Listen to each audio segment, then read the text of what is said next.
મારું નામ મયુર પારેખ છે. હું સેક્ટર 13 ગાંધીનગરથી રહું છું. 2-3 દિવસ પહેલા ઘરે પાણી પડેલું હતું ને બહુ ધ્યાન રહ્યું નહીં, તો લપસીને પડી ગયો. તો પગમાં ફ્રેક્ચર જેવું લાગ્યું. ત્યાં અમારા ત્યાં સેક્ટરમાં નજીક એક લોકલ ડૉક્ટર હતા, એમના ત્યાં મિત્ર સાથે હું ગયો ગાડીમાં. ત્યાં જઈને જોયું તો એમણે કીધું કે ભાઈ ફ્રેક્ચર જેવું લાગે છે. તો એમણે રેફરન્સ આપ્યું કે ભાઈ અહીંયા આપણે એડવાન્સ હોસ્પિટલ છે સેક્ટર 6 ત્યાં જાઓ, ત્યાં બતાવો, ત્યાં તમને સારી ટ્રીટમેન્ટ મળી જશે. તો અમે ત્યાંથી પછી સીધા સેક્ટર 6 આવ્યા અને અહીંયા ઓર્થોપેડિક ડૉક્ટર પાર્થ પટેલ સાહેબ છે, એમની જોડે કન્સલ્ટ કર્યું. એમણે બધું સારી રીતે ટ્રીટમેન્ટ જોયું, મારો એક્સરે ને બધું કરાવડાવ્યું. એના પછી એમણે કીધું કે ભાઈ આવી રીતનું માઇનર ફ્રેક્ચર જેવું છે કે મસલ્સ ખેંચાઈ ગયા છે ને એ રીતનું છે, આપણે પ્લાસ્ટર કરવું પડશે અને તમારે એડમિટ થાવ તો વધુ સારું છે. તો એ પ્રમાણે હું અહીં એડમિટ થઈ ગયો છું. અહીંયા આવ્યા પછી અમને ખબર પડી કે અહીંયા મલ્ટી સ્પેશિયાલિસ્ટ હોસ્પિટલ છે, ઘણું મોટું છે અને અહીંયા બધી જ જાતના રોગના નિદાન થાય છે. અને અહીંયા ડોક્ટર્સ, જે સ્ટાફ છે,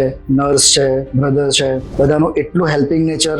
જ્યારે પણ જરૂર પડે એક જ બેલ કરી અને બીજી સેકન્ડે જે લોકો અહીંયા હોય છે, બહુ જ સારી ટ્રીટમેન્ટ આપી. આમ કહેવાય કે ઘરની જેમ સાચવે છે. એવું પણ નથી કે ભાઈ મોટી હોસ્પિટલ છે તો થોડો ખર્ચો વધારે છે, કે એકદમ નોમિનલ ખર્ચમાં તમારું સારું નિદાન થઈ જશે. આપણે અહીંયા advance multi specialist hospital sector 6 Gandhinagar આવવું જોઈએ.